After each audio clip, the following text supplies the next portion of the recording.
राम और सुग्रीव की मित्रता और बाली का वध। हिंदू धर्म शास्त्रों के अनुसार रामायण एक पवित्र और महान ग्रंथ है। इसमें जीवन के अनेकों प्रसंग देखने को मिलते हैं। इस ग्रंथ से हम सीखते हैं कि किसी मनुष्य के लिए उसके प्राण से ज्यादा उसके वचन का महत्व होता है।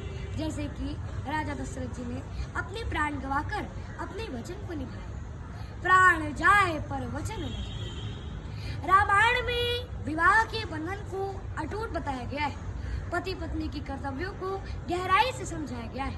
भाइयों के प्रेम को और पिता पुत्र के धार्मिक संबंध को दर्शाया गया है। आज मैं आपको रामायण के एक प्रसंग से मित्रता के बारे में बताऊंगा। मनुष्य के जीवन में मित्रता एक संबंध है जो कि मनुष्य के जन्म के साथ तो शुरू नहीं होती, लेकिन मनुष्य को मरते दम तक वो संबंध मनुष्य को बांधे रखता है और वो संबंध है मित्रता की। परमेश्वर मनुष्य को जन्म के साथ अनेकों संबंध जोड़कर भेजता है, लेकिन वो एक ही संबंध है जिसे बनाने का हक वे सिर्फ और सिर्फ मनुष्य को ही देते हैं। इस दुनिया में हर संबंध बनाने के पहले उसकी जाति पाति, राज्य, धर्म, घर और व्यापार देखता है, लेकिन मित्रता के लिए सब नहीं माना जाता। मित्रता एक ऐसी अमूल्य धरोहर है जो कि वो दिल को दिल से जोड़ती है और मित्रता के कई संबंध हमें युगों युगों से मिलते आ रहे हैं। जैसे कि कृष्ण सुदामा की मित्रता, कृष्ण अर्जुन की मित्रता, कर्ण दुर्योधन की मित्रता और राम और सुग्रीव की मित्रता। अतः राम और सुग्रीव की मित्रता हमें किष्किंधा कांड में देखने को मिलती है।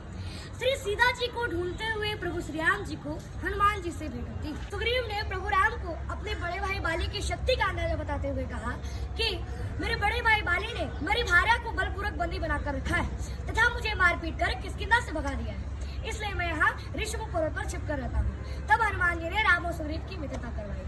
तब हनुमंत उभय दिशि की सब कथा सुनाई और पावक साखी दे करिए जोरी प्रीति जड़ाई। अर्थात तब हनुमान जी ने राम और सुग्रीव की मित्रता करवाई तो प्रभु ने उसे विश्वास दिलाया कि वे बाली का वध करके उसे किष्किंधा का राजा बनाएंगे। प्रभु ने बाली को ललकार कर बाहर निकालने के लिए सुग्रीव को भेजा। सुग्रीव ने जाकर बाली को ललकारा कि अरे दुष्ट बाली, उठ बाहर निकल, क्या अपनी पत्नी के आंचल में छिपा है, आ और मेरे साथ युद्ध कर। इतना सुनते ही बाली बड़ी वेग से दौड़ा। सुनत बाल क्रोधातुर धावा, लेकर चरण नारी समुझावा। सुनुपति चीनी मिलो सुग्रीवा, ते तव बंधु तेज बल सीवा। अर्थात सुग्रीव की गर्जना सुनते ही बाली बड़े ही वेग से दौड़ा। तब उसकी पत्नी तारा ने उसके चरण पकड़कर उसे समझाया कि हे नाथ, सुग्रीव के साथ जो दो भाई हैं वे तेज और बल की सीमा है। They are no other than Shyam and Lakshman, the sons king of Dashrath, the lord of Kaushala, who can conquer death himself on the field of battle.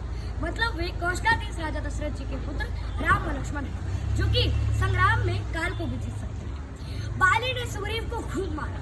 Sugriva ने रोते हुए प्रभु से कहा कि हे प्रभु, आपने तो कहा था कि आप बाली को मार देंगे, लेकिन प्रभु मैं बाली थोड़ा पीटता रह गया और आप देखते रह गए प्रभु, आपने तो कुछ किया ही नहीं। तब प्रभु ने कहा कि देखो सुग्रीव, हे सुग्रीव, एक रूप भ्राता तुम दो, और ते कारण नहीं मारो। अर्थात हे सुग्रीव, तुम दोनों भाई की शक्लें एक जैसी है, इस कारण से मैं उसे नहीं मार पाया। अगर मैं बाण बाली को मारता और बाण अगर जाके तुझे लग जाती तो सारी दुनिया मुझे क्या कहती कि प्रभु राम ने तो अपने मित्र के साथ द्रोह किया है, छल किया है। अब यहाँ विडंबना तो देखिए कि क्या भगवान को नहीं पता था कि बाली कौन है और सुग्रीव कौन है। इसीलिए किसी भी इंसान को डरपोक और बुज़दिल नहीं होना चाहिए और इसका फायदा कभी कभार भगवान भी उठा लेते हैं, जैसे कि प्रभु राम ने सुग्रीव का फायदा उठाया और सुग्रीव को बाली से मार खिलवाया। प्रभु राम ने सुग्रीव से कहा कि इस बार मैं तुझे पहचान देकर माला पहनाकर तुझे भेजता हूँ। सुग्रीव ने जाकर फिर बाली को ललकारा। फिर बाली और सुग्रीव में खूब युद्ध हुआ और अंत में आखिरकार प्रभु राम ने छिप कर बाण मार ही दिया कि छिप के मारली बाणु बनवा हो दशरथ के ललन मना। छिप के मारली बाणु बनवा हो दशरथ के ललन मना। बाण लगते ही बाली ने प्रभु से कहा कि हे प्रभु, मैं बैरी और सुग्रीव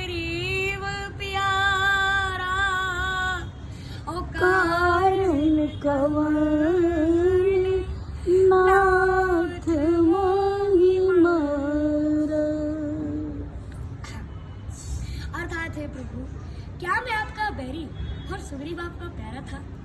किस कारण से आपने मुझे छिपकर बाण मारा? बाली ने प्रभु से कहा कि हे प्रभु, आपने मुझे छिपकर बाण क्यों मारा? तब प्रभु ने कहा कि देखो बाली, मित्र का शत्रु शत्रु ही होता है और सुग्रीव मेरा मित्र है और तुम उसका शत्रु हो। इस कारण से मैंने तुझे मारा, क्योंकि तुम पापी हो, अधर्मी हो, अहंकारी और दुराचारी भी हो। इस कारण से मैंने तुझे मारा। इतना सुनते ही बाली ठठास करके हंसा और बोला कि हे प्रभु, आप किसके पास पड़े हैं? आपका व्याकरण तो कच्चा है। मैं पापी था, अधर्मी था, अहंकारी और दुराचारी भी था, लेकिन जिसके मृत्यु के समक्ष साक्षात परम ब्रह्म परमात्मा खड़े हो, फिर भी वो पापी कैसे रह गया प्रभु? एक बात बताइए, फिर भी वो पापी कैसे रह सकता है?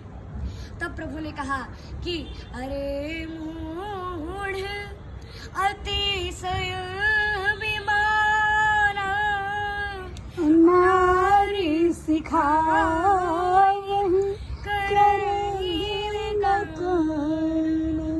अर्थात अरे मूढ़, तेरी पत्नी ने तुम्हें बहुत समझाया था कि आप वहां मत जाओ, मत जाओ, मत जाओ, लेकिन तूने तो माना ही नहीं।